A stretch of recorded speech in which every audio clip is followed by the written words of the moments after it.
going on, everybody? Welcome to High School Never Ends, a pop punk dad podcast. I am Wingman Steve. And I am Chris 183.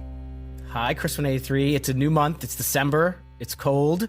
And we have a new topic to discuss. Are you excited about this? Yeah, I actually am really excited about this. We did this last year, Wingman Steve, didn't we? And I was looking forward to doing this again.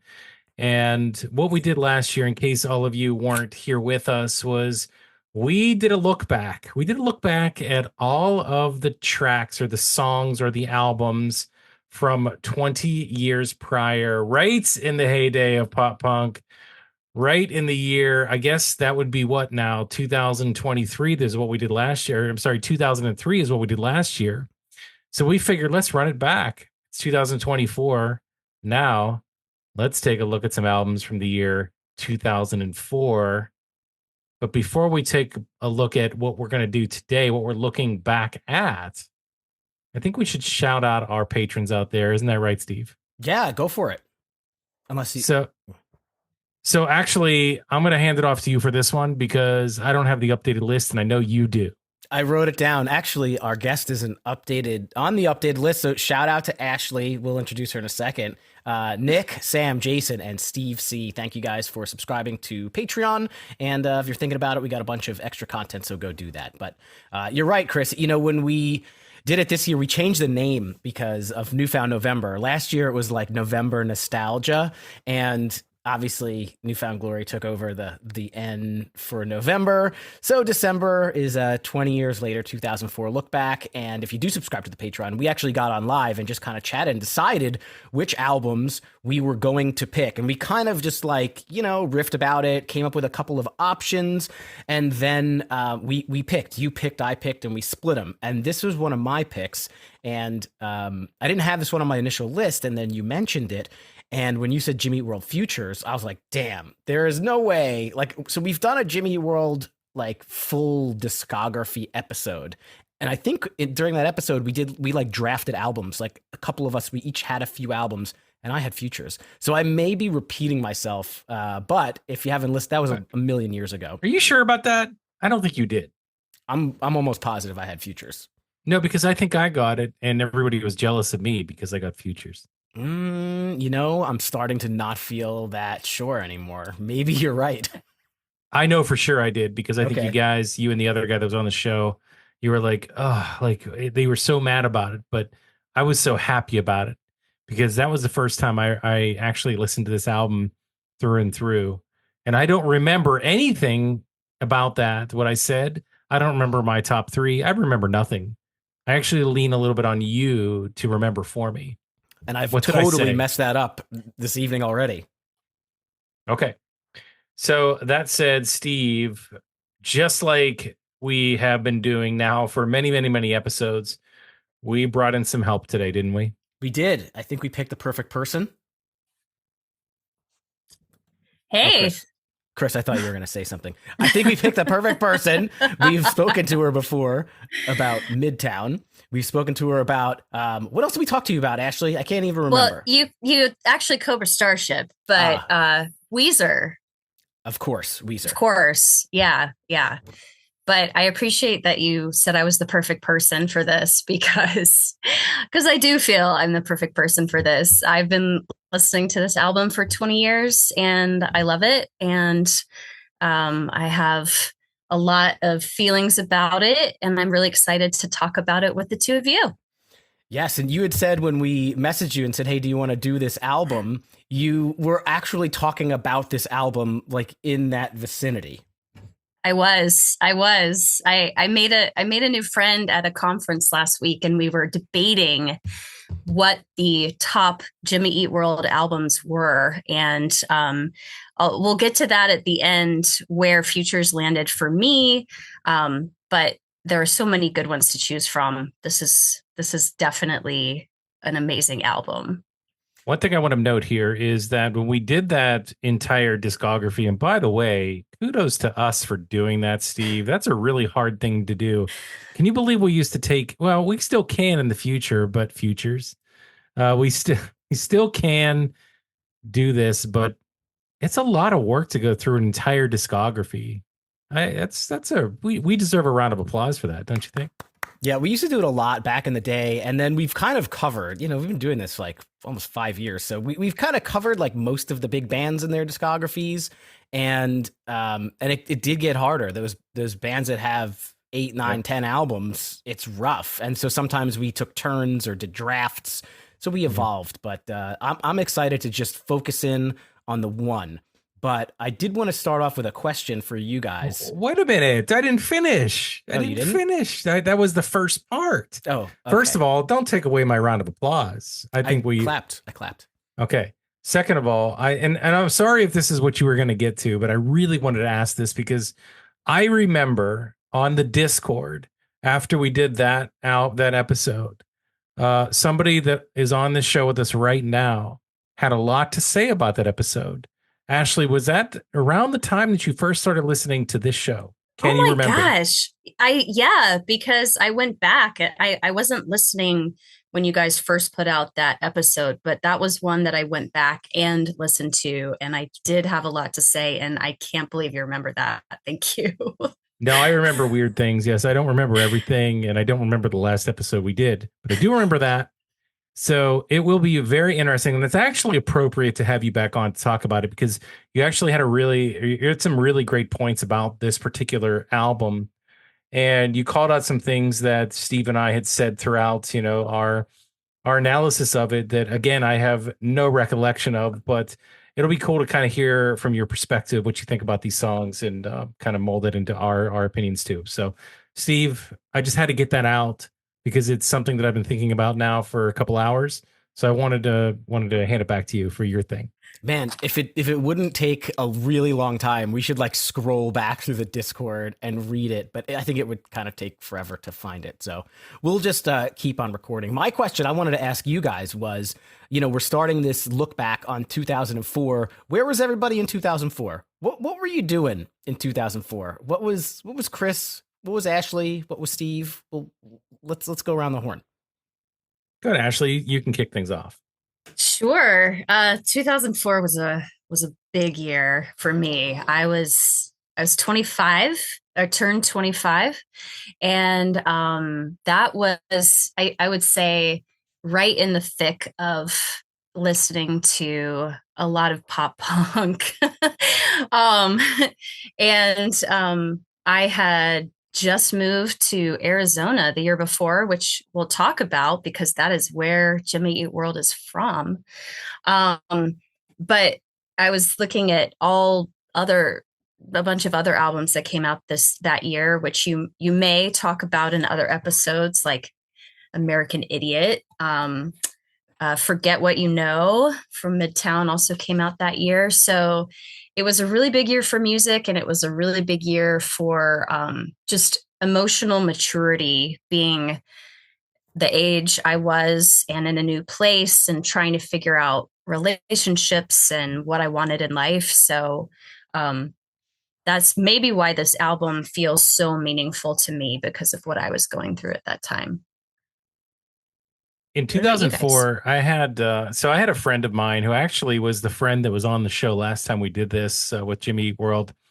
And I had a shtick that really, I think, made people mad, where, especially with this guy, where anything he would like, I would openly just not be into. Like, oh, he likes this, so I think it's dumb. So he was a big Jimmy Eat World fan. And so on purpose, I neglected myself, this band, and didn't listen to it because I wanted to just be funny. I don't think it was that funny, I guess, in the long run, but I had a fun time with it. Unfortunately, that was just one aspect of 2004. 2004 started off with a pretty big life event for me where I had my daughter. So, I was 25 too, same age. And yeah, we had Alexis. And yeah, that's things certainly changed. So you talk about, figuring out relationships. I had to figure that out because we were moving in that direction and started a family. So it was a big year for me. So I've said it before, unfortunately or fortunately, obviously, it's takes a lot of your time to have a kid, to have a baby, and you have less time to listen to music. So a lot of the stuff from this year, like I listened to, but I may not have gotten as into because I was just, obviously into baby stuff, listening to now, of course, babies are a little bit little, so I didn't there wasn't Barney or Dora yet, that didn't come, or like little kids songs, but just other things to do that took my time. But other than that, again, like, this stuff was all kind of in the tertiary for me. So I'm actually glad that we're able to revisit this and talk through a lot of the stuff that I missed that year. So that was what I was doing in 2004. What about you, Steve? Well, while the two of you were being mature in 2004, I certainly was not. I was like newly 21, and I was in, I guess, my junior year of college, and I was listening to a lot of music, and I was going to a bunch of shows, and I was kind of like, having fun like a college junior or senior should be doing. But mature, no. Like major life events, moving, careers, no. I was just still kind of a man child, if you will. But it was a great year for music, as you said. So many, the albums that we'll talk about here, there were a whole bunch that were on our thing that we didn't choose. And there's more and more out there. So it was a huge year for music. And this album fits right in. This album is really, really good, guys. This is one of those albums where like we'll do a show for it, and it's like I don't really need to listen to like the music to like get myself back into it, or I want to make notes and I read the lyrics or whatever, but like I don't need it. Like I feel like this album is just stuck in my brain because it's just so freaking good. So I'm excited to do it. Yeah, me too. Look, it is that good, and it's so interesting because if you ask the normal and everyday person, is that such a thing, or is there normal everyday people out there? I think so. Nobody's normal out there. I don't know. I think there are. Like, I'm just going to go collect a bunch of them and talk to them and ask them the question: if I was going to say the band Jimmy Eat World, what song would you say? What song would you say if I said Jimmy Eat World? So the average every day. I mean, look, I'll take. I feel like we could say this like 1, 2, 3, and we say it at the same time because there's one song. Ready, Ashleigh? 1, 2, 3. The middle. The middle. Yes. Yeah. Okay. But some people may say sweetness. I don't know, right? I mean, potentially. But if you ask even Gen Zs, maybe even Gen Ys probably wouldn't know who Jimmy Eat World is, right? Would Right. they? I asked a Gen Zer last week, and they were having trouble. So Gen Z had an issue. Okay, yeah, millennials will know. Because you're a millennial, Steve, right?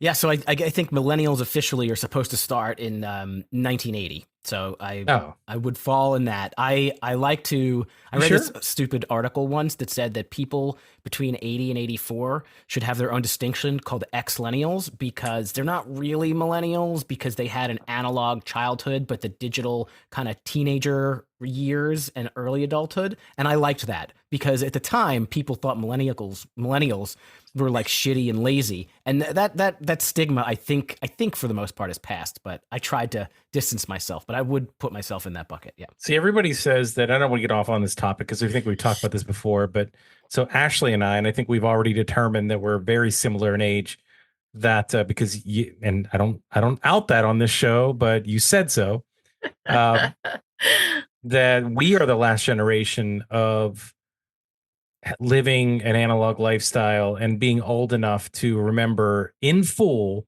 both that and the advent of the digital age. Like, we are supposed to be the last generation to know that. So maybe millennials a little bit older than 80. I don't know. I mean, that's, again, you can be an Xlennial with me for sure. Yeah. Both of you guys are welcome to the group. I think you talk to different people, they'll tell you different things. But in any case, futures, my point is that you think about Jimmy Eat World, you ask the normal person what song they would associate with this band, and I think that this album is better than that song. Like, this album to me should represent this band, not the middle. Like, I don't know why that's not the case. I know it's hard to have a album represent a band, but man, like, even if you said, I take that back, because if you said what album would you associate with Jimmy Eat World to the normal everyday person, they probably wouldn't be able to answer that. They probably wouldn't be able to tell you what album the middle came off of, right? I mean, people aren't as familiar with the album titles for this band. It was a big pop. It was a big crossover pop hit. So that's, I think, why everybody knows it. And while there were popular songs and singles that came off this record, nothing, I think, got that big. Yeah, exactly. But musically, it just puts that to bed. Like, it's like, okay, well, you had a good day, but now we're gonna do adult things and take over here. So, man, I mean, it's just, and I don't know if you guys agree or disagree, but that's just how I see it. Yeah, we're totally on the same page, Chris. Totally on the same page. Yep. And I do kind of feel like, I don't know, overall, just Jimmy Eat World as a band to me, they're pop punk, they're emo, whatever you want to call them, they're rock. I feel like they just come off as like more mature than the rest of the scene. I don't know why. Like, they don't have any silly joke songs, and that's not saying that's a bad thing or a good thing or anything like that. Like, I just get the impression that they just like have their shit together. Like, they're like the grown ups, they're the dads in the pop punk emo world. Not that they're like old or anything, just like when you listen to these songs, and we'll go through one by one, they just seem so put together musically, lyrically, conceptually. It just seems like it's a grown up band. Even from Bleed American, the album before, I think that is, even though the middle is, upbeat and pop punky, just overall, I feel like, I don't know, they just give that vibe that they're put together. They're polished. It's like an art show. It's like going to the art museum versus going to a fifth grade art exhibit at the middle school. That's what it is. I think with their also because they are still making music, and they've been doing it since 1993 and have been consistently putting out. Now, not every single album of theirs, I think, is on this caliber, but they continue to put out really high quality albums, and that's really hard to do over that period of time. And they're just like normal dudes. Like, they're really they really are like pretty normal, pretty down to earth. So I think that adds to that maturity factor. Do we remember? I'm trying to think back to like buying this album. I'm sure that I got it like from the Best Buy in state. Oh, you have the CD right there. I got it right here. It's super scratched. I'm sure that I bought it at the Best Buy and just listened to it. What I used to do is, rip my music to my computer and then put it on some digital MP3 player or something like that. But do you guys remember? I just remember listening to it like nonstop and being like, wow, this is fantastic, because I didn't really know. I'm not an OG Jimmy. I didn't know them in 93. I didn't know them until Bleed American, probably like most people, in 2001 when it came out. It was huge. I got it. And I'm like, damn, this is good. Outside this one song, everything is good. And then kind of went back a little, but moving forward, I mean, this really got me into this band. Very cool. Yeah, I got it that year. Maybe not on the day it came out, but I got it at the Hastings in Flagstaff, Arizona on Milton Road. And I still have the CD. I always liked the image on the CD. And that was, I also had not heard of them really until Bleed American, but worked my way backwards and then forwards, and that was it. I was done. What's the what's the pattern on that CD? Is it just a weird pattern, or is it something? I don't really know. Yeah, it carries the like kind of color scheme from the album cover, Telephone Booth, into this bluish, greenish, silver, black thing. Looks almost like a circular QR code. Yeah, Jimmy World is ahead of their time. Yeah, that's true. All right, you guys want to get into the album? Chris, did you have anything you want to talk about? You had said you skipped Jimmy Eat World, and then you went back and you were mad at yourself. Yeah, it was just one of those things. So, like, I wouldn't watch Always Sunny in Philadelphia because my friend Dave said that he liked it. So I don't know. Like, it was. And you love that show now. Oh my gosh. He just got so mad about it. Like, he just got so mad all the time, and I would just be like, nah, I don't want to do that. Dave likes it. I don't want to give his last name out there, but I don't know why I tormented the poor guy. Like, maybe people really didn't like me. Did I even have friends back then? I don't know. Maybe I didn't. I didn't meet you till a few years after this, so I don't know. A lot of people would get into arguments with me, and I thought it was funny. I don't know. Like, Maybe I was immature too at 25. I mean, it's still pretty young, isn't it? I mean, Yeah, for sure. Looking back now. but whatever, right? We're into today, and I think that I think it's okay. I'm allowed to discover things in 2024 that I never saw before. But I think this is actually a good part to do our little game here. So the top 5 on Spotify streams. What are the top 5 highest streaming songs according to what I'm looking at on Spotify? All other rules are out the door. It's just based on what I'm looking at. And I will tell you that it is multiple albums, but I won't tell you which ones they're from. And it's not just from this album. So, but I'm not saying this album is on the top 5. I'm just saying it might be. So what I'll do is I will give you guys alternating chances to guess the top 5 altogether. And you're allowed to miss 2. Once you miss 2, then I'll give you the rest. So Ashleigh, you start. Okay, I'll start with an easy one, the middle. That is the number one most popular on this list I'm looking at. So Steve. I'm gonna go, and I may burn a choice here. I think a praise chorus is on the top 5. That is incorrect. Ugh. Incorrect. That is 1 of 2 strikes. That's bad, Spotify listeners. Like they always say, 2 strikes and you're out. And they always say that.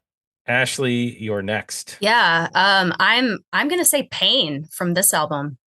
That is actually number 5. You knocked out number 1 and number 5. Good job. Steve, you still have 2, 3, and 4 left. All right. Well, I gotta go back to Bleed American and say Sweetness. That is number 2. So that is the softball. That is okay. You got to knock those softballs out of the park. So you did it. For everybody that's listening back at home, we still have number 3 and 4. Do you guys know what it is? Yell into your radio as loud as you can, and we will hear you. Ashleigh will hear you because she has to guess. Yeah, I'm gonna say this Bleed American, the song. That is number 3. Yeah. So 1 left. Steve, you have 1 strike, and if you get another strike, you are out. It is number 4 you're looking at. I'm gonna guess Work. You are wrong. That's 2 strikes, and you are out. You're out of here. The number 4 with 115 million, almost 116 million streams is Hear You Me. Oh, okay. Oh, wow. Hear You Me. Okay. Is that surprising? A little bit. Is, because that's, such a sad, slow song, but I feel like it makes its way onto I feel like that could make its way onto like religious playlists and like inspirational playlists, like that kind of thing. Yeah. Potentially. So thanks for playing along with the fun game that we like to play, Spotify streams that I'm looking at right now on my phone. Awesome. All right. We're here. We're ready. It's time to get into this album. So I stole that from Ashleigh. She said that before we started recording. The album came out October 19th, 2004 on Interscope Records. It was produced by Gil Norton. Some of his other accolades include working with the Counting Crows, Dashboard Confessional, Bayside, and the Foo Fighters. The album got to number 6 on the Billboard 200. It sold over 600,000 units, so it is certified gold, and there were 3 singles released in order. It was Pain, Work, and Futures. And that is it. Very cool. Now it is time to begin the Futures record. And we start with the titular track. And maybe we should throw this to our guest. Maybe we should throw this to Ashleigh to get us started. Right under the spotlight. I agree. Thanks. Yeah, we'll start with Futures, the opening track. This is such an incredible opener. I think that they're really, really strong with openers. They know how to do it. And this one is one of the best ones of their discography. And I think one line that always sticks out to me is I hope for better in November. And this was absolutely in reference to the November 2004 election, which was Bush and Kerry, if we recall. And I always think about that every November, whether there's an election or not. I hope for better in November, and we won't talk about this November. But Good idea. one thing that I really appreciate about this song is they put and actually a lot of their songs, they put softness into a really hard song, like a really like heavy drums, heavy guitars. And I think Jim's voice, where he's singing about just hope and optimism and asking questions that we really, I think, all want to know. Like, why is it so hard to find a balance between living decent and the cold and real? And so he's asking really serious questions to a song that you just are like, I, I don't know, you just rock out to it because it's just so good. So I think that it just showcases a lot of their really incredible lyrical and musical skills to start off this album. Steve.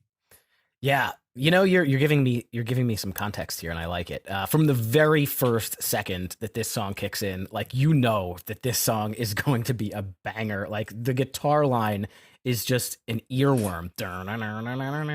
It's fantastic, and you know, I made myself a note that says a lot of times the lyrics in these songs are kind of just like overlooked by just the vibes in Jimmy Eat World songs, because the vibes are just so good. And I love that, you know, the past is told by those who win.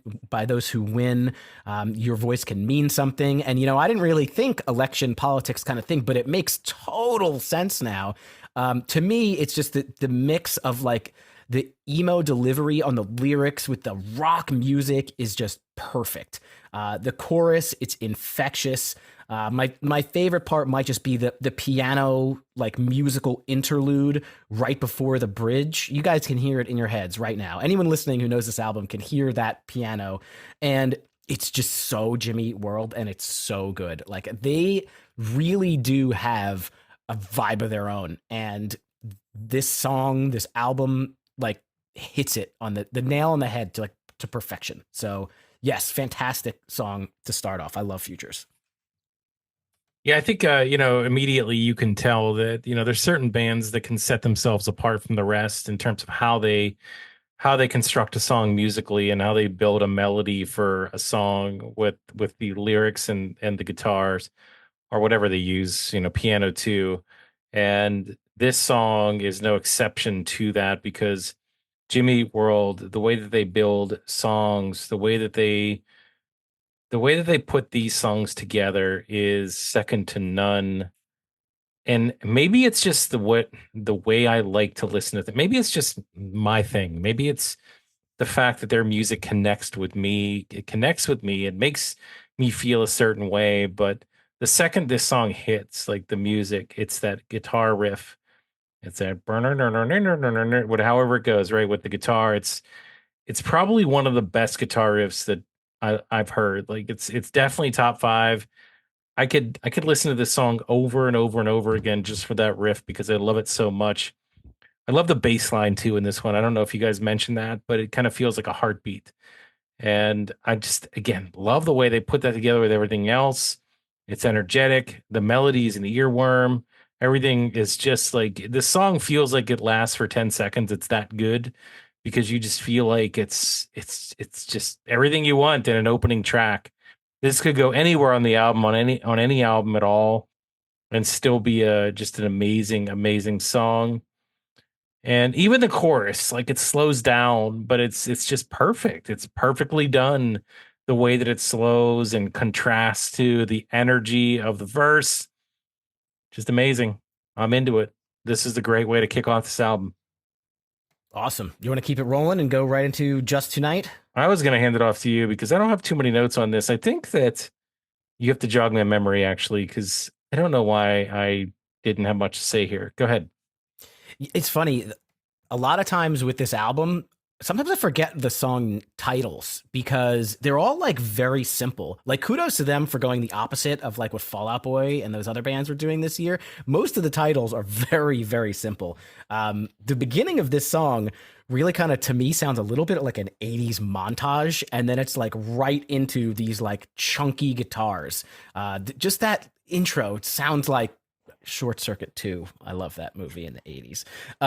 The oohs in the background really drive this song to me. They're subtle, but they're really good. Of course, I know you're not a huge fan of the oohs, but I think you might like these. Great guitar, great vocals, great drums, really like simple song construction. Verse, chorus, verse, chorus, chorus, chorus, verse, chorus, verse, chorus, chorus. Like that's it. But just a solid number 2 that keeps the album going. Good, Ashleigh.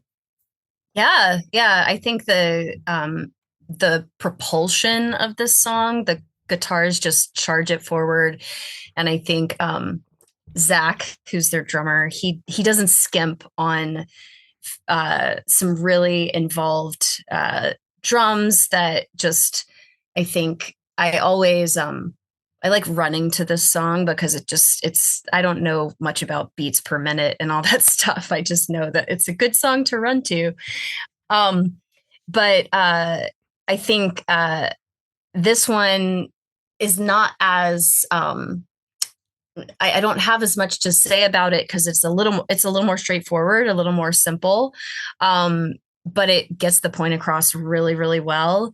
And I always love the line, I taste you all over my teeth. I mean, I think it's hard not to talk about the lyrics on every song on this album because it is emo to the core. And I think like you were saying, Steve, the whole background, like you hear like the oohs and the like the yes and the heys, and it just like you realize there's so many layers going on as you listen to every single song, and it's so incredibly produced. It makes perfect sense that Gil Norton, because he did Dashboard and some other folks, was behind all this because it's just perfect.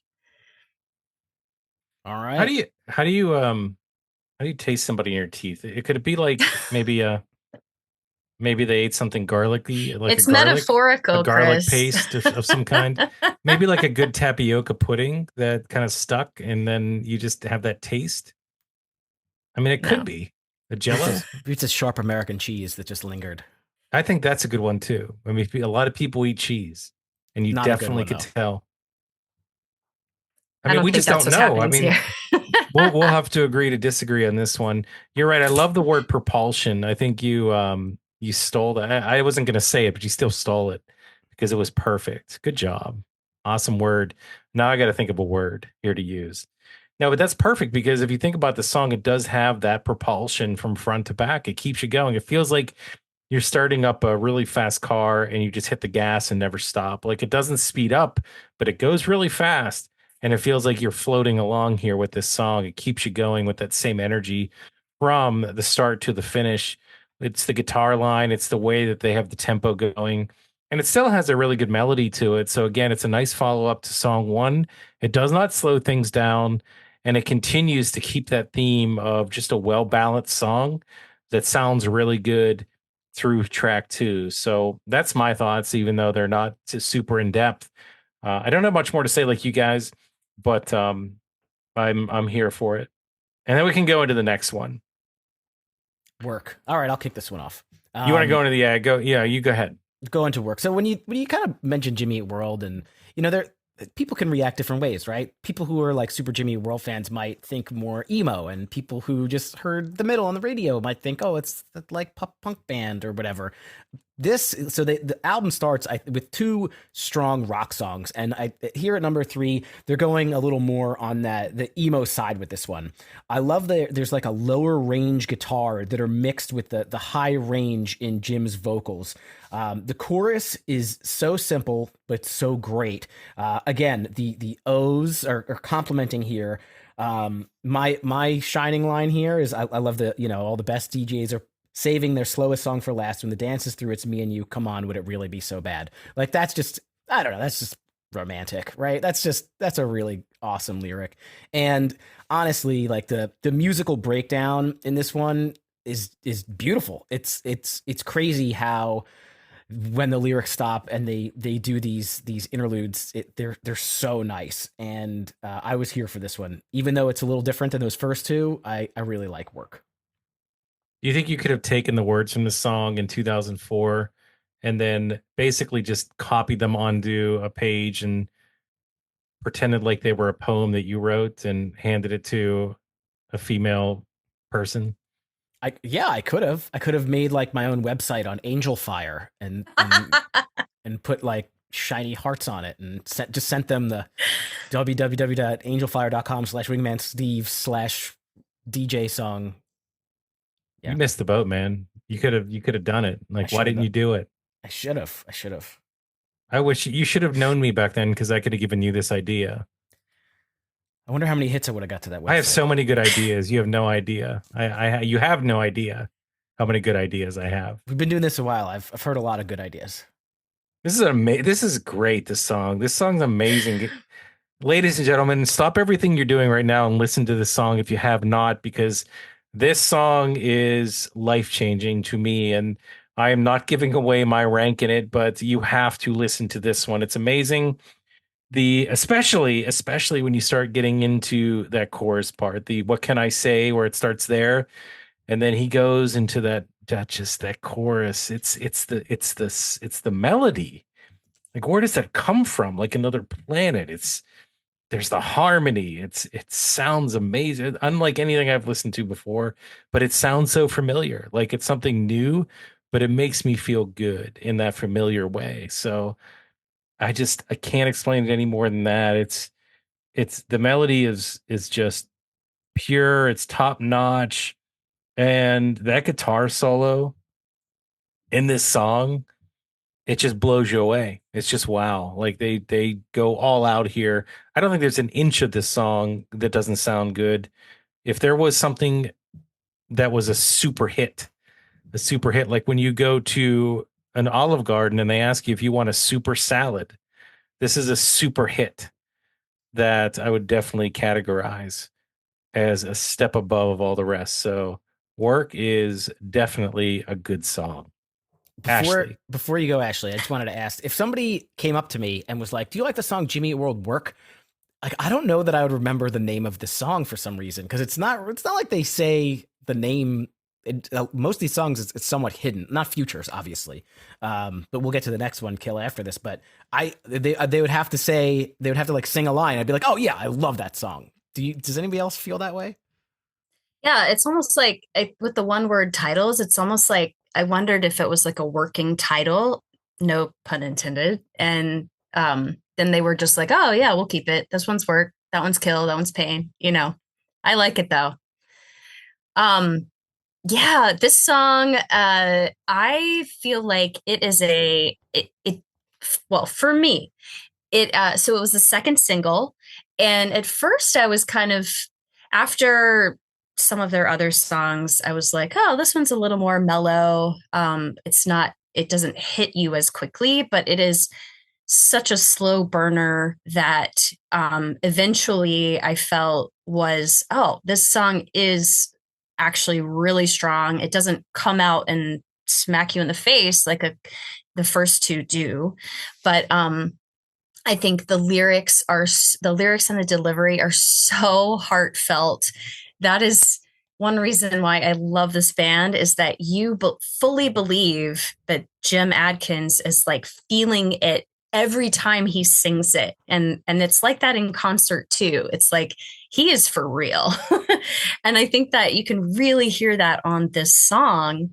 And I really like, he has such a his voice is kind of up in the higher register, but it's not like falsetto or anything. But I think that contributes to this being having such an emotional impact. You've already touched on some other great points, but there's just sort of this like looping sound with the guitar that I really like. And I think that yeah, I mean the lyrics, there's so many good lines.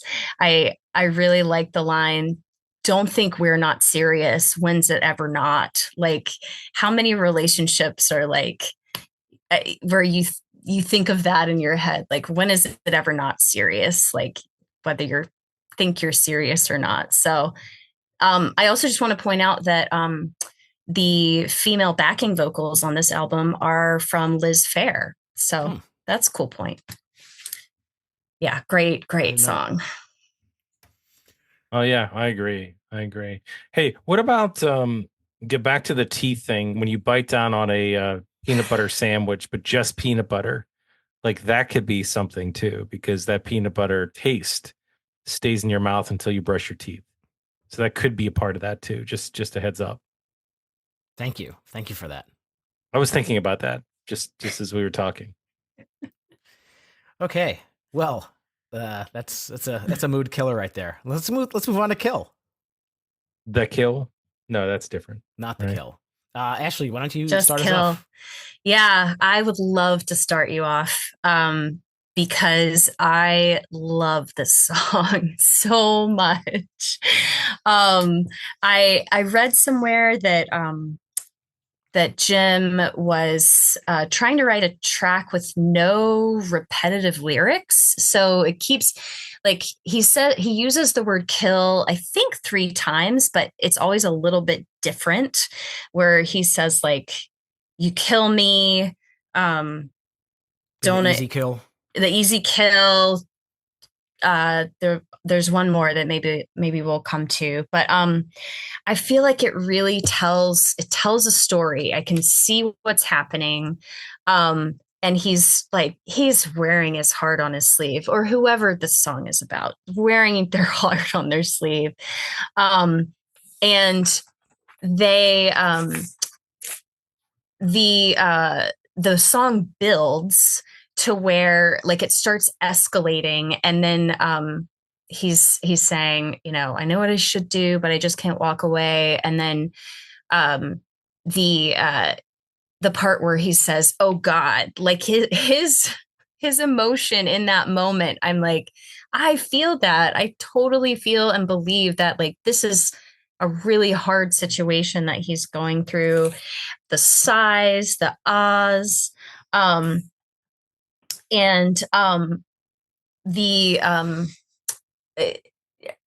I think for me, the lyrics are really what shine in this one. And the part at the end is one of my favorite Jimmy Eat World lyrics, which is, you kill me, you build me up, but just to watch me break. And that spoke to some real stuff going on in my life at that time. And it just, I still can feel that now when I listen to it. And I also think the song, the way it kind of ends, he says, I know what I should do, but I just can't walk away. And I'm not sure what note it ends on, but it just feels like the song ends with no resolution. Like we don't know the answer, which is so pertinent, I think, to so many relationships. It's like, I don't know, we're just going to keep trying or not trying, and we don't know if it's right or wrong. But this song is amazing. Yeah. That was awesome. I'll take it next. So I agree. I think this song was amazing. And I like the way that it's kind of steady throughout the whole thing. Like it's interesting how much emotion you can put into a song that doesn't really have any big explosions to it or big builds. It's not necessary here though, because the way that they've structured it, you have that feeling throughout of just, you know, you're in the moment with this song. And I think, again, it could be the lyrics tied to how they have the tempo and the melody all kind of working together. But I really like the structure of the verse where they have the line, and then they have that third part of the structure that is kind of like a phrase, but then they hold the word, you know, da na na na na na na na. Like they do that every time. They do line, and then that, and it's put together in a way that's so interesting. So I like the way that, you know, all of that's put together, and they do have this broad building bigger chorus, but it's not amazing. Amazing is not the word. It's not huge. It's still pretty steady. So you do build, but you never get to a crescendo. And I think it works here. So, but everything you said, I agree with Ashleigh. The song is great. So, Steve, what did you think? Same on the greatness. I love the acoustic first couple of bars here. Overall, I think the song starts slower, but to me, it just builds and builds. And to me, like I don't know how to really put it into words, but this song feels like an event. Like it feels like it's its own thing. Like it needs to have like a full orchestra and like 65 people involved, and there's just I don't know. There's things going on in the background, the foreground. It just has this big feel to me, and I love that. Like, so you know what the chorus is, right? There's three different choruses. You know that it's the chorus, but there are not so subtle changes in that chorus every single time. So I didn't know he was trying to not do the same thing, but making that intentional. Like, all right, you know what this chorus is, but I'm changing the lyrics every single time. I think is fantastic. It doesn't repeat at all. So it keeps you on your toes. And then it ends with that same acoustic guitar strum. Like you said, you know, who knows what's going on. And it's funny because it's interesting, not funny, but it's interesting that, you know, you are like so much into the lyrics. I feel like some of the lyrics go over my head. Like I just get in, like, I just get into kind of the music and I sing the lyrics, but I'm not like into what they are. So I like hearing somebody else's opinion or, you know, what you're saying about what it's about. But anyways, this song Kill, bad title. I don't like, again, if you said what's Jimmy Eat World Kill, I'd be like, I don't know, but obviously I know every nuance to the song. But yeah, this is an event to me. I love it. It's fantastic. Yeah. All right. The world you love. Do you love the world, Steve? Sure. This is not the world I know, right? That's Collective Soul. It's different. You know what? I was making a decision before this song on whether or not I should tell that joke. Wow. And I decided not to go that way. I just didn't. Well, you went with the kill, so it's better that you didn't make two of those. I can't believe you went that way. I'm surprised. Usually you don't. So good for you. Well, it's not Collective Soul at all. To me, this song is a palate cleanser, right? We had our event in Kill. You know, coming up next, we have the harder rock song in Pain. This is a song to cleanse your palate. It's energetic, upbeat song in between some bigger, heavier ones. How about this line? We're only just as happy as everyone else seems to think we are. Is that not ahead of your time for the people who post all their shit on Facebook and Instagram and want you to make it seem like their life is A when their life may not be A? I think this song is really good too. I feel like the drums in this one are feel like the drums in most Jimmy Eat World are underappreciated, and they're very, very good here, and they stood out. So I'm a fan of the world you love. Again, don't remember the freaking titles to these songs. I don't know why, but you know. Why are you messing all these up? I mean, next time I mess one up, you can't get on me. Well, I got it. Did you write that down? Yeah, I have the song titles written down. I will start this off with an agreement in what you said. I think this song's good. It's good. It's not great. I think it's good though. There's a lot to like here. The synth is fun. There's a synthesizer in the background. I think that I'm give or take with the songs that have the constant strumming to it. And with this one, it works. I'm into it. You know what I mean with the constant strumming. But you know, overall, I mean, it has that inspirational vibe to it. It's just that melodically, like it feels like it's a notch down from everything I've listened to so far. Maybe again, they just set the bar so incredibly high with the first handful of songs that it's incredibly hard to match that in my opinion with all of the songs on an album. But it definitely, again, it's a little step down. Doesn't make it a bad song. It just isn't as good as some of the best on this album. Ashleigh? Yeah, I feel like you both, Steve, I like how you called it a palate cleanser because it is. I think I was also trying to think about like, all right, if I had to take one song off this album, it would be this one. Also, simply because, yeah, the first four songs are so amazing that the song is really good. And I actually feel like it would be right at home on Bleed American. There's just something about, there's a little more poppiness to it. And especially, I really do like the guitar solo about 2/3 of the way through the, I'm not going to try to sing it, but you know what part I'm talking about. It's a really good guitar solo. It's really fun. And it's a really solid rock song, but among the other amazing songs on this album, I would say I'm just like, oh, that's good. Now I'm ready to now I'm ready for pain. What's a good palate cleanser? Is it like that sherbet that you eat? Lemon gelato Yeah, yeah. or lemon sherbet. Yeah. Why do you want to eat dessert though in the middle of your food? That doesn't make any sense to me. It's So a you can small amount. appreciate, yeah, you want to be able to appreciate the rest of the meal. What if you just drink water, just drink a glass of water? You could do that too. Or brush your teeth. What if you brush your teeth in between? A little Seems like a water, lot of work. please. Yeah. Well, they have those travel toothbrushes that have the toothpaste built into it. So you just take that out during like at that point in time and you brush your teeth. At the And table. when you're done and you put it away, like, you could do it inconspicuously.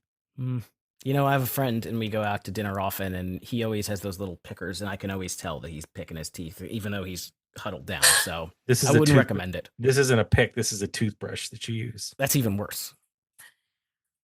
It's just an idea. I want you to try these ideas in public and film them. Speaking of a amazing rock song, how about this next one? How about this next one? How about it, Chris? Go ahead. It's pretty good, right? Pretty good. It's just okay, right? It's okay. This is a mega hit, ladies and gentlemen. This is the one. This is a single, correct, off this album? Mm-hmm. It has to be because I've heard it many, many times. And again, it's funny. It's you think about Jimmy Eat World. When this song comes on, you give me one person that doesn't get hyped up when the song comes on. Like there is not one person out there in this world. If you're a person that tells me that you don't get hyped up when you listen to this, I want to talk to you. Come on the show and let's talk about it because I have a feeling you didn't listen to this. There is so much good here. You sing along with this song because of how amazingly done it is. Like the lyrics are so easy to sing, but you sing them because of the energy. The energy is just off the charts. The guitar is amazing with really cool effects to it too. They use some really, really cool, reverb and effects on this distortion. The solo is amazing on this track. I don't think it's necessarily like a super over the top. I don't know what I want to say, but just it's fairly simple, right? The solo itself, but it's okay. Like you don't always have to have this super just like solo for it to be good. Lyrically, I think it knocked it out of the park. Definitely better than the middle, and we already made that statement before. But this song, to me, should be the middle. I think that this song fits the mold for what should represent. We said this album, but this song could represent Jimmy Eat World. I wish we lived in a world where people went back to this song versus the middle for their top 40 mixes, but unfortunately that's not the way it is. And it's not like I hate the middle, like it's a good song. I just think this one's so much better, so much more to offer, so much more energy, so much better guitar. Man, there's just so many great things you could say about this one. But I doubt that you guys disagree, but let's hear it. I don't disagree. I think that I'm right there with you when I think about Jimmy Eat World and I think about like what's playing in my head at any moment when I think about the band. It is this song because it's that badass. It starts out with I don't know if Zach is like just hitting it just sounds like the drumsticks are like hitting each other, like just hitting together in this like tapping that starts it really, it starts fast, but you're like, oh, what's gonna happen here? And then It might be and the then side of the snare drum, okay. like the metal part. That's what yeah. Um and then it starts, if you listen to it on headphones, you realize that actually the volume is getting louder as the song continues. And I feel like that is really it has an incredible effect with like getting you really excited. I've seen them in concert 6 or 7 times, and this is the one that people are just like screaming, takes my pain away. Like you can't not scream it because it's out there for you to scream. It is there for everyone to scream together. Um, and I think that I love the lyrics. I think that his, once again, like there's so much background stuff. The haze, the hey. But I think Kiss with Open Eyes and She's Not Breathing Back. Like, oh my gosh, guys. That's just like I just love it. It's such a powerful image of like, whatever you want the pain to represent of this song in your own life. Like he just puts it all out there, and it's just incredible. So like when you go in for like, when you go in for that, when you go in for the kiss, do you give one of these like when you look? I think once again, Chris, this is metaphorical. This is about like you're like getting into this with like the full knowledge. Yeah, Chris is making some bug eyes at the moment. Yeah. No, I'm doing what I would be doing if I was going to do that with open eyes, like directly into the other person's eyes. I mean, there's something to be said for that, but yeah. So, Steve. So here's the thing. I don't disagree with any of the things that you guys say, except one thing.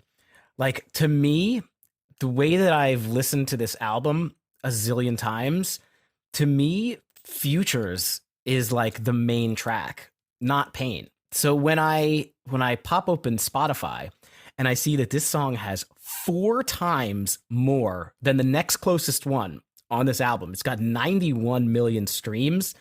It doesn't surprise me because of the song. It just surprised me because the title of the album, the first song, when you start listening to an album, yes, Pain was on the radio way more, but I don't know. I just think of Futures as like that track. So not that I don't think the song is amazing. It's just that's the one that seems to be the main one in my head. All the things that you guys said, yes, I wrote down. There's like this fluttering guitar throughout the background. This is it's a relationship song. There's like drug references in it, and it's all packaged up into this pop rock banger. And the guitar solo in this one it rips. There's like 4 or 5 of these guitar solos on here that are just absolutely fantastic, and this is one of them. Chris, put the bug eyes away. You're really creeping out our guest. No. And that's that'll be that for me. Great. That's all I got for Pain. It's good. You said fluttery guitar, not chunky.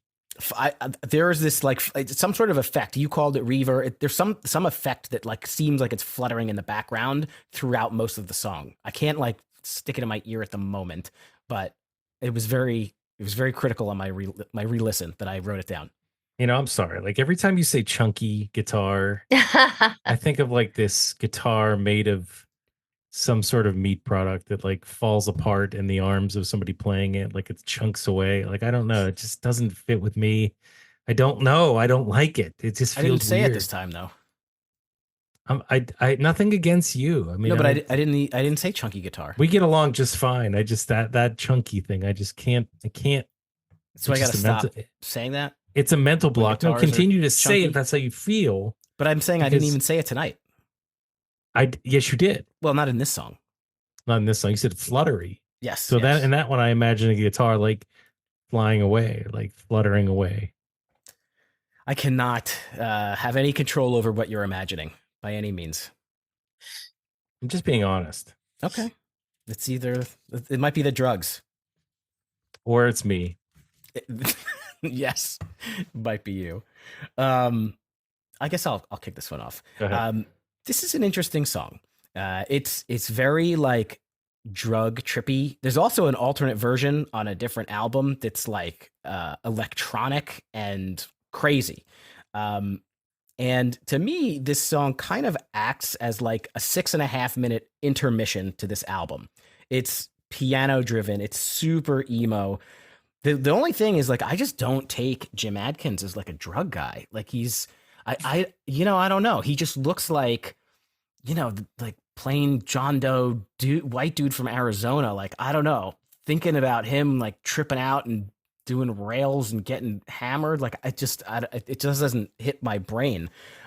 This is one of these songs that like I really like, but I kind of have to be in the right space to like really enjoy it. Otherwise, it kind of ends up feeling a little background music-y. But overall, this is one of those long, slow ballads that is not ballad, but whatever. It's a long, slow emo song that is really good, and Jimmy Eat World does fantastic. I think you Isn't it need the other- one or two of these on every album. But is it about him or is it about the other person that, and you're saying to that person, hey, it's the drugs or it's me? So is it the other person that's on the drugs? I can't tell you from the drugs. Yeah, I guess so. See, Ashleigh, I want to hear from you on this one. Yeah, I've been thinking a lot about that because, well, so it turns out that he actually struggled with alcoholism for a while and he's now sober, but I didn't know that, I don't when this song came out, I don't even think he was public about that or even knew about it when this song came out. So it has a bit of a different meaning thinking about that. And then just recently when I was listening to it, it says drugs are me. Like, is it about him? Is he looking in a mirror and thinking about himself? Is this something that he was thinking about but wasn't public about at the time? And so I just feel like the piano and all and the delivery it's just a really devastating song. And I think that whoever it's about, I think that whether you know someone struggling with some kind of addiction, drugs, or anything else, like it can definitely, I feel like so much of it is relevant to like figuring out what that means and how to help the person, whether it's yourself or somebody else. And I think also the backing vocals, I think he's doing the backing vocals too. So he's like harmonizing with himself, possibly about himself, which was getting a little bit weird in my head. But I think the part that last thing I just wanted to mention is just just that the I think the remix version, which is on this EP that came out the following year, Stay on My Side, which I think is in some ways even maybe my preferred version. It's a little less emotional than this one, a little more experimental. But yeah, I love the song. I do wonder what is it really about? But yeah, what do you think, Chris? I think that you should not use this one as your poetry on Angel Fire, Steve. No, you don't think so? Stay away from this one. Devastating is the word you used. I think that's perfectly descriptive of this one. The song, I'll tell you what though, there is something that makes this song very special, and it probably is the fact that it has so much emotion. But there's something to be said about a song that has emotion, but also if you can marry that with a certain sound that just works. Like this is slow and plodding, that adds to the emotion. He sings it very slow, and specifically, and it also adds to that emotion.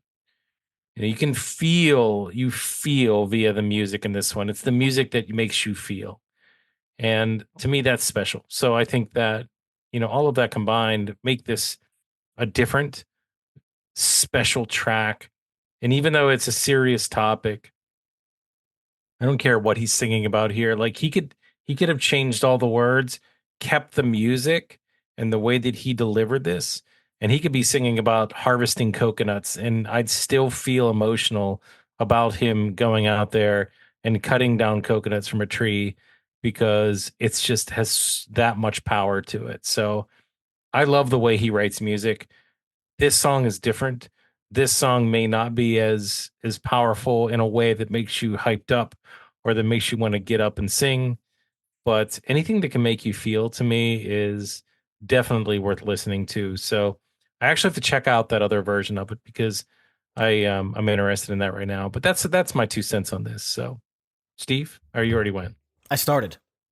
So I you can forgot. start Polaris if you want. Yeah. So I fell in love with this one right away, and it really has to do with that intro riff and the guitar with effects that really come in after that. So the music just starts off with a bang on this one.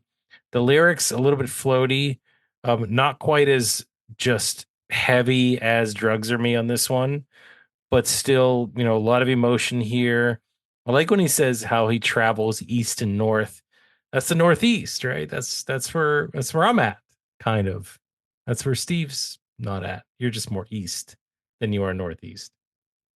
So he's not traveling to you. I'm northeast, yeah. You're just more east. You're more east than you are northeast. Okay. Northeast would be Maine. Maybe he's traveling to Maine. It's possible.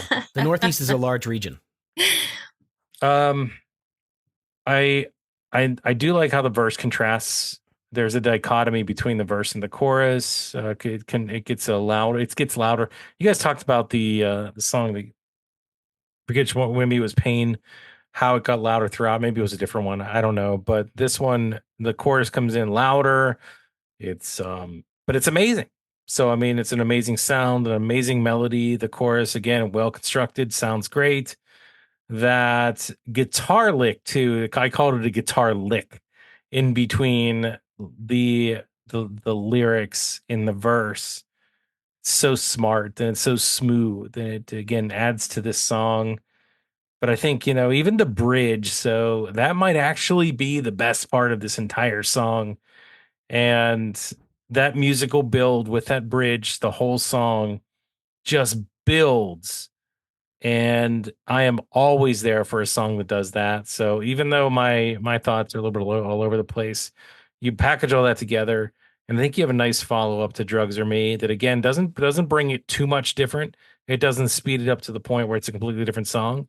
It kind of pulls you through, but it kicks it up a little bit and it takes it out of that real heavy feeling that song gave you. So I think it's a nice transition song in that way. What did you guys think? I'll pop in here. To me, this whole song is very like ethereal. There's a lot of elements going on working together. There seems to be tambourine, this plucking guitar, like the entire time. You're right, Chris. The bridge is really strong, but the chorus is just so big. It just seems like it's not an explosion. It's not smashing you in the face, but it's you can kind of feel the emotion in Jim's voice, and the chorus stands out so much to me. So again, I don't remember the name of this song, Polaris. So yep, sorry, but yes, I really like this one, and I'll throw it to you, Ashleigh. Yeah, I think the song is so beautiful, and I also like the line, I travel east and north. I think when I was just saying before we started, I moved to Arizona the year before this came out. And so I was situating myself in that part of the country and thinking like, all right, what's east and north? And turns out that's where I moved next. But I always think about like, well, what's over there? What is he thinking about that's over there? And how does that relate to the people I care about too? There's like the sort of like breathing, sort of like like that part of the song, I think contributes to that sort of ethereal quality that you were talking about, Steve. And he just, so many great lines. I know that when I'm old, I'll look at you and know the world was beautiful. And I really love, you say that love goes anywhere in your darkest time. It's just enough to know it's there. And I feel like that just is such a guide, such a star. Polaris is a star or a constellation. And I think that is a great thing, like when you're struggling to like know, like, all right, at least I can't have it, but it's still there. And yeah, it's such an emo, beautiful song. You think maybe he's heading, I mean, maybe like Nova Scotia, maybe he's heading past all that and he's going to like that, somewhere like that. Do you ever think of that? No, never did.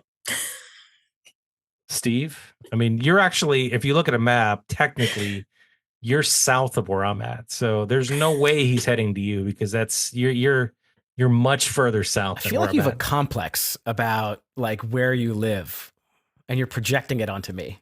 I'm just going off of straight geography. I mean, this is just, facts. I'm not going to argue that I am south of your location slightly, but I am also in the Northeast. Some could say that Pittsburgh is like the Midwest or the Mid-Atlantic. Philadelphia is always considered the Northeast. No, I'm thinking more like Quebec, like that sort of thing. Like Quebec is Northeast. A lot is north and east from Mesa, Arizona, though. Mm-hmm. So that's true. Just keep that in mind. I'm just saying. I mean, it's just I'm not saying. I'm just saying. You know what I mean? Nothing wrong with that. Mm-hmm. That's a song too. It is. Ashleigh hasn't kicked us off in a while. All right. Nothing wrong. Okay. Yeah, this is a big one. Oh my gosh, it starts so big. And I think Tom does the backing vocals on this one. I think that I don't actually have a lot to say about it, because I really am like, the song is it's just this perfect rock song. These like screaming guitars and the like the hey hey hey hey, like it's something that I think anybody with, if you're like listening to it, if you like this kind of incredible rock music, how could you not like this song? I think I don't quite know what it is about, but that's okay. I think it definitely feels very it feels very intense. And the like the line about don't ask why, don't cry, don't make a scene, like there's some very like encouragement to be strong in some like difficult situation. So I don't know what it's about, but it's a really amazing song. That's Steve. Yeah, this one, we're back to those like hard, like Futures like guitars. It reminds me of that same kind of vibe how the album kicks off. It's got a bit of this like call and response in the verses. I kind of forgot how awesome the bridge is. Another like wailing guitar solo. There's a little bit of like a scream for the first time, and then towards the end of the song, like those blacklists sing, total start and stop. Yeah, this is a rocking song, and this is a quality song at number 9. And yeah, usually number 9 on like the record is like, oh, this one's okay, let's just throw this in here. It's like hidden between like, it's not the strong finisher, it's not the strong beginner, but this is a number 9 that's like punching you in the face. Really good. Yeah, to that mailing in point, yeah, Jim's like, nah, like not this time. Not gonna mail it in. We're gonna give you an amazing track. Before I say that though, Ashleigh, just so you're aware, from Arizona to Quebec City, if you were to walk, would actually take you 39 days to get there. So I just want to make sure you knew that. If you were to Thanks. bicycle there, I don't know if you have a bicycle, it would only take you 10 days. So you could make it there a lot faster if you could ride a bike. Good to know. I'll save Mhm. that info for later. I have the routes here if you need it. Yeah, so this is another amazing track, guys. I think you said it all. I love the harder sound, the back and forth lyrics. It's hard driving, and man, that guitar into that guitar into that melody, man, that's just out of this world. Like I don't even know how to describe it, but the way that they kind of put this together, and the fact that it's where it's at in this album, I think it goes back to our original declaration on how special this album really is. Like you have a song like this that could easily be track 3 and just be just an amazing, outstanding, standout track is way to the end of the album. So this is a hidden gem in a lot of ways. If you don't know it's there, go listen to this one too. And one more thing about it, what about when he picks up the pace into that guitar solo? So he picks up the pace of the lyrical delivery, starts going much faster, and then it breaks out into that solo. It's just wow. It's amazing. It's right before that scream. And I'm not gonna call that out because you already did, Steve, but does he do the screaming? Is he the scream? Is this the only scream? Is this we do any other screams here with Jimmy Eat World anywhere? Or he doesn't do that? Or is that I somebody can't think else? of any off the top of my head. I want to see like a mashup tour with it's Jimmy Eat World and they tour with like another band, maybe, I don't know, Senses Fail, and they sing each other's songs. What do you think about that? Don't they do that? Doesn't Sensesville do that with Saves the Day? I mean, they might as well just continue to do it with different bands. Just keep switching things up. Yes. I want to see it because, I Just mean, put in- obviously Jim put in has a shown he suggestion. can do it. He can do it. Yeah. Let's figure that out. Let's make that happen. But this is great. Like there's just I don't know how I'm going to do ranking it because this is another one that could easily be top 3 in a lot of people's books. So it'll be interesting to see. All right, let's keep it moving. Night Drive. I think this one kind of does belong at number 10. It's a special song. It's I've talked about it on the show actually quite a few times, and while I'm saying it, I think it's got this vibe to it that just I feel like it fits right before the end of the album, and to me, like this is one of like the sexiest songs that I've ever heard. The build throughout the song, its intensity is fantastic.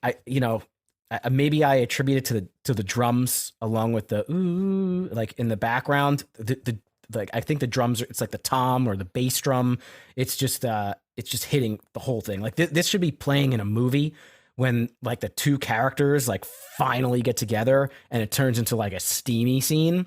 It's like it's got the romance and then the next part all these references to driving. I like that. And then there's a verse where the music is mostly absent. And then it comes in, it just resets the build. They're resetting the song and building it over again. I love they changed the chorus for the two before the song ends. Give me everything you got now. I don't feel a single thing. Drag me out into the cold rain. Let it hover over me. Changing the same cadence as the chorus, but totally different. And yeah, this whole "Kiss Me with Your Cherry Lipstick." This is fantastic. I love this song. Easy there with the steamy scene, man. This is a family show. I didn't go too far. Yeah, I mean, do you think the steamy scene involves a peanut butter sandwich and? Oh Christ! Hopefully not. Hopefully not. Ashleigh, pick this up. Yeah, can I you really you said so much of what I would have said had I gone first, which is like I love this song. This song is very sexy. And once again, I can just picture it. And like you said, it could be in a movie. You can imagine whether it's all happening in a car that is not moving, but the journey is still happening. And I think that I just imagined like in Arizona, I lived in like the colder part of Arizona.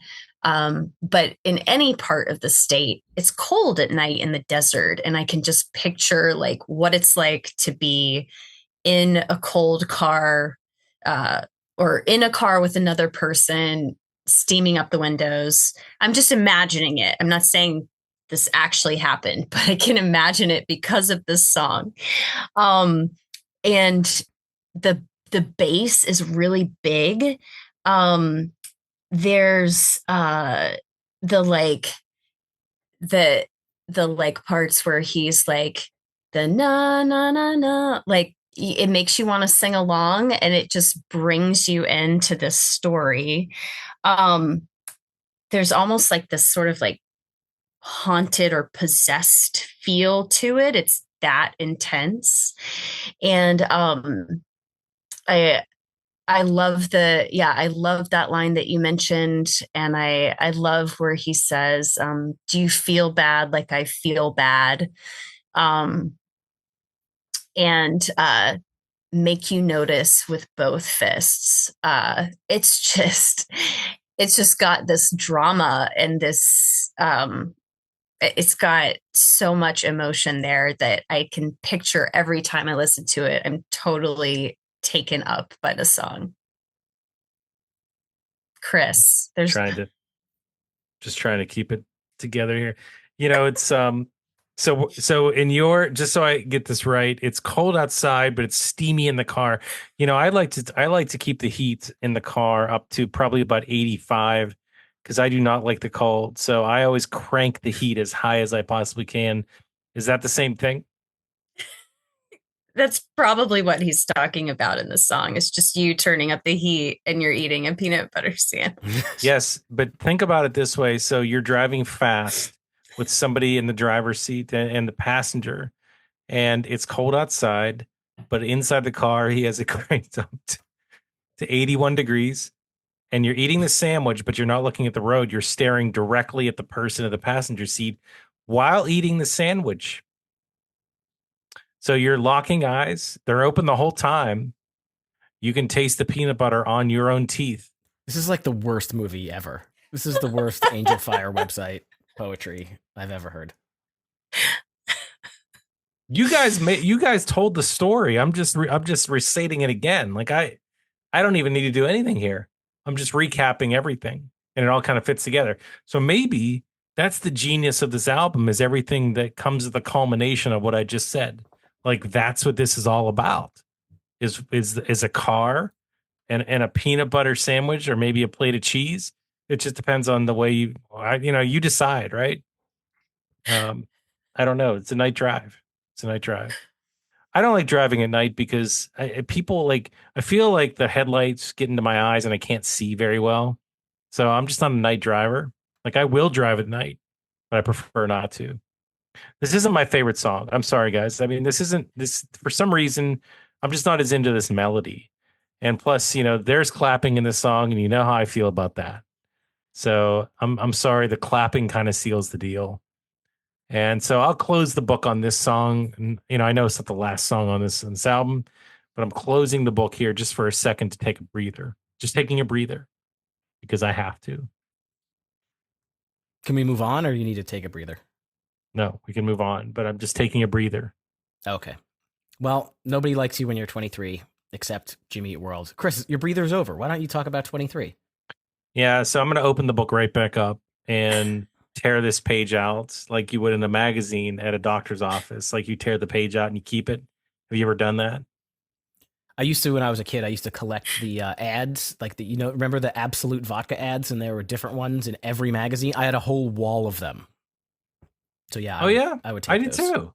Did you? So did I. I framed them and put them on the wall. No, mine were like ripped out of dentist's office and doctor's office. There were tear marks on the side. I had so many, they were on the ceiling. It was weird. I had never even drank vodka. I just thought they were cool. Interesting. We'll have to compare and contrast someday. But Yeah, I thought you were going to say highlights. As a kid, you ripped out the Goofus and what the thing, the highlights magazine. But it's that's the way it feels like to me. Like this, it's a great ending track. How they kind of finish up this album. The guitar for me is what sells it. It's kind of like what you said, that fluttering guitar. That's weird that you said that because I have that written down here. Didn't you like So chastise me for saying that? I did not make fun of you for that. No. We'll have to check the tape. No, I didn't. But you gotta love that intro. I think it's that intro, and then the guitar line comes in, and that's where it really starts getting good. It's just again, I'm not gonna go into the ins and outs because it's a longer song, but I love it. This one from front to back. It sounds really good. The guitar kind of carries it, and it's a nice way to kind of end this entire journey that they brought you on throughout this album. So definitely something that I would listen to from front to back, and that's due in part to the way that they finish it up. So, what did you guys think about this one? Actually, I stole your things for a night drive, so you can definitely go next. Thanks. Yeah, I when I was listening to this song over and over, I did not realize that it's over 7 minutes long. I think I never, it doesn't feel like it's that long, because it is so, I'm there for every minute of it. It's just instrumentals for the first minute and a half, which is wild because I think after Night Drive, you're just in this, for me, I'm just in this zone of like, oh, I'm ready for 23 next. And I know that it's going to be intense. And I'm almost like, I'm not on the verge of tears when the song like really ramps up, but it's that emotional, I would say. He starts talking about no one else will know these lonely dreams. No one else will know that part of me. I won't always love these selfish things.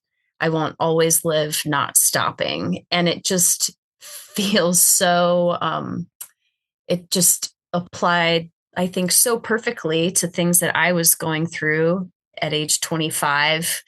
The idea, which I actually think is a lie in the song, the no one else will have me, only you. This idea that like this there's only one person or like this one time in your life that will always be will define you. And I think that this song, the emotion that builds throughout the all of the music, the sort of like squealing, some of the squealing guitars like that it builds to at the very end, you're just sort of like left like a puddle on the floor, but in like the best kind of way, where you've just been on this ride of like, this is what this feels like. And I just heard it in a song, and it's perfectly representing just the emotional roller coaster of being young and trying to figure things out. I love this song. Yeah, for me, this is another one that just feels like it's its own thing, like it's its own story, it's its own event. I'm pretty sure there's strings in the beginning and throughout. Like the strings add this vibe because the guitars like sound dark and the strings like lighten it up. Obviously, this is way more on the emo side than the pop punk side, but another song where the music and the lyrics just like build and pulse throughout. And if you kind of take that chorus and just isolate it, I find it super inspirational. If you sit alone forever, you wait for the right time. What are you hoping for? I'm here. I'm now. I'm ready. I'm holding on tight. Yeah, the guitar. So what'd you call them? Screeching, squealing. Really? That one at the end is really good, and you can totally just get lost in the song. It does not. I've been a dick about long songs ending albums, certain ones. This song I can get lost in, and it does not seem like it's 7.5 minutes. And I didn't really consider maybe it's what I was coming off of in Night Drive into this. I didn't realize it was a minute and a half of instrumental in the beginning, but overall, it's a 7.5 minute song that is perfect. It's like when I listen to Constantine. Like I know Constantine is 10 minutes, but I'm prepared for it and I'm good. And the last thing I'll say is the last chorus is just so big, and it really ends the album with this bang, which is like, damn, this is fantastic. And if you have it on repeat, if you're on a CD, and then those guitars, the chunky guitars from Futures kick in right after this, it's like you're right back in it. So great way to end the album. 100%. We did it, guys. There we go. Jimmy Eat World Futures from 2004. Can't believe that was 20 years ago. My gosh. An album with no skips. It is crazy that it was 20 years ago, but you're right. Hey, we don't really come across too many albums with no skips. And so I think this is, like we said, I think we proven the point based on these opinions that this is a special one. So before we get into the next thing, like really seriously, like if you haven't listened to this album and you're somewhat, even if you're somewhat of a small fan of pop punk or rock or emo, it doesn't matter, right? Check this one out. I guarantee if you're listening to this show, this is going to be an album you're going to like. So check this out. If you haven't listened to it for a while, listen to it again, because you're going to appreciate that time that you spend with this album for sure. This is like an album you could give to like your parents who had never heard any of this stuff, and like they would appreciate it, I feel like. Yeah. I don't know if you know my parents, but I guess I don't. Just in general. I mean, like if your daughter wanted you to listen to something the kids listen to, like I don't know, what do the kids listen to nowadays? Like what do they listen to? What's out there? Taylor Swift. Taylor Swift. No, she's like yesterday's. She's like your dad's music Yeah. now. Like Sabrina Carpenter. Yeah, like the Sabrina and the what's her name with the hot to go. Chapel Roan. Yeah, Chapel Roan. Yeah. There you go, Steve. No, I mean like us now, like our parents that are older than us, but they've, maybe have some sort of appreciation for music. They can appreciate this. I get what you're saying. I don't know if it would work out in every situation, but I get it. I do get it. I think it's a good suggestion. Some of you guys may have already tried that, so let us know if you did. But we're going to let you know right now what our top songs are on this album, because we're diving straight into ranking it. That's right, everybody. Ranking It is the time of the show where we rank our top 3 favorite songs off of the subject matter of the day.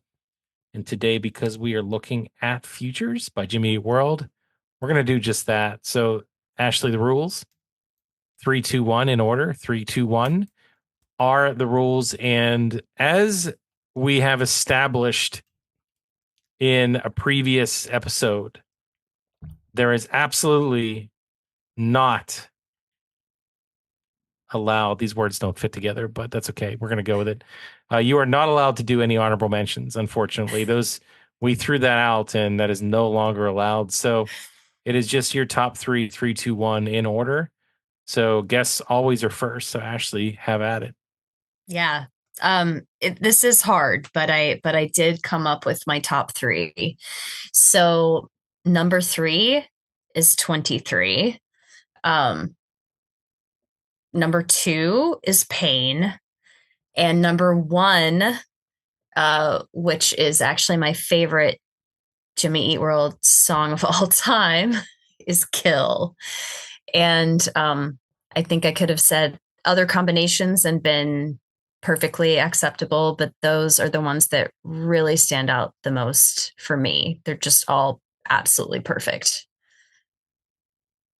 Awesome. I'll go next. I will go next. My number 1 was up for grabs, but so I'll be honest with you. So my number 3 was Kill, and number 2 and number 1 were up for grabs. So, it was between Pain and Work for me.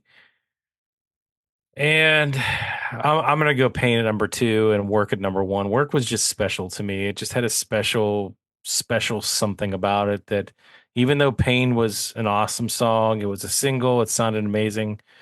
something special about work just I can't shake. First time I listened to this one, I was immediately hooked. And so it has to go in the number one spot. So that's my top three. Steve. Yeah, this actually this wasn't that hard for me. I love so many songs on this record, but I think like my top three are solid, and I don't, I think it's just like I know that these are the top three. Like I'll put them in the order. Number three is going to be the opening track, Futures, because that's what I think of, and I hear that guitar line in my head all the time. Number two is the closing track, 23. Because it's an event and it's fantastic. And number one is Night Drive. I've talked that one up and down. That probably wasn't a surprise. I don't know. That one just stuck with me. Love that song. There it is. That's ranking it. See how easy? See how easy it is? So easy, folks. You can do it too. Go on our Discord. Tell us your top three. Top three or top five. You guys can do whatever you want. Maybe you want to rank the entire album or go with that too. Yeah, Ashleigh, can you do that? Sometimes. Ashleigh, would you be able to rank totally this entire album? You could do it? I could totally do that, yeah. How would you rank this album against the rest of the discography? I think that's a big thing. Like if you were going to say, how does this rank with all of the Jimmy Eat World albums? I think you'd be a good one to ask that question too. Yeah, I have them all ranked right here. Oh wow. Okay. But I won't go through all of them, but my top three Jimmy Eat World albums are probably the same three that, well, actually, no, they're probably not.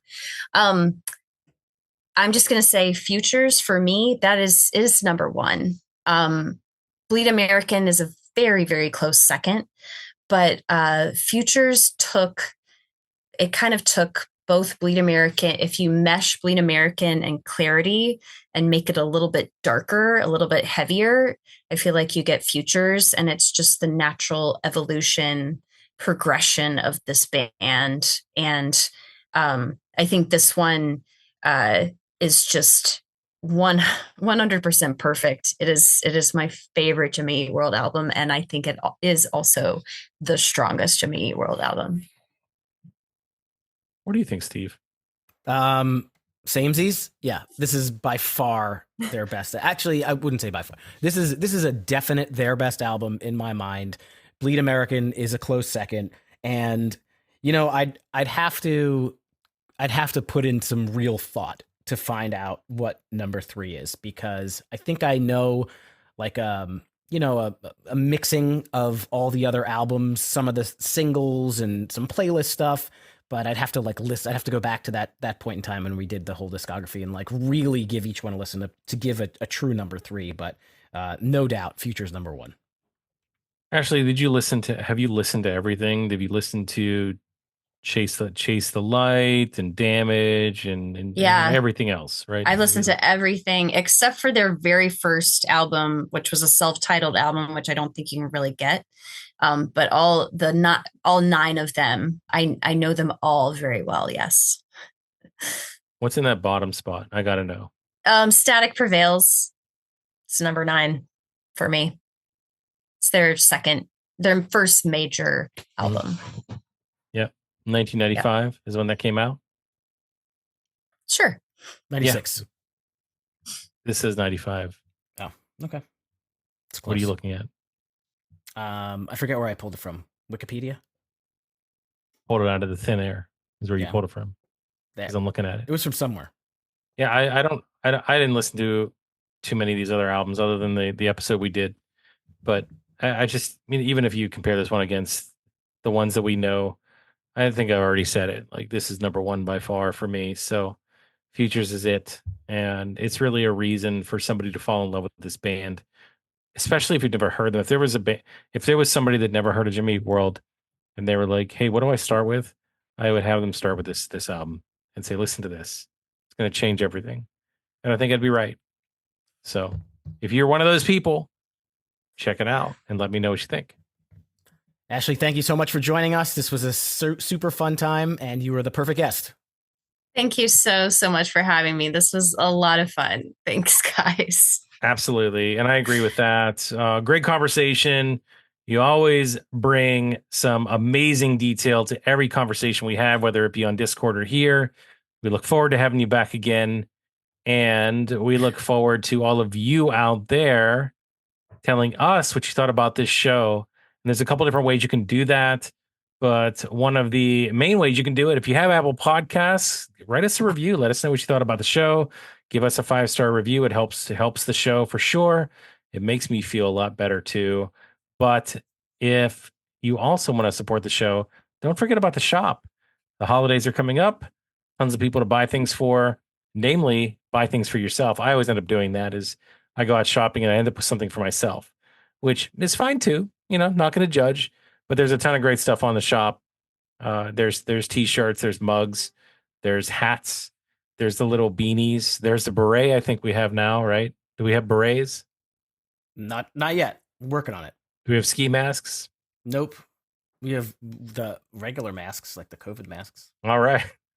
What? I don't know if those are still on there. We'll have to check. Oh, the masks. I was thinking of like a full face mask of something, like my face. Like the cloth ones that we were wearing in 2020. Should we have masks of our faces on there that people could wear? I don't know how much that would sell. We could do some polling. We could do some research. $1? $1. Someone would pay $1 for that, I'm sure. We have to look into production costs. Anyway, you can check those things out. Go to our hub, www.hsnepod.com, and you can check out our shop. Yep. Follow us on the social medias at HSNEPod, like High School Never Ends Pod, Instagram. We have a Discord server. We're on Blue Sky. I don't know what that is, but we have a thing. So yeah, we're there. And we now have a Patreon. So if you go to patreon.com/HSNEPod, you can support the show and get a bunch of bonus content and fun stuff. So check that out.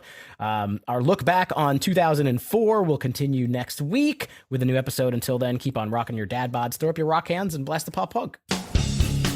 Hey, thanks for listening to Dragon Wagon Radio. If you're enjoying this show, check out DragonWagonShop.com and get yourself some sweet merch while supporting your favorite indie podcast network. That's DragonWagonShop.com.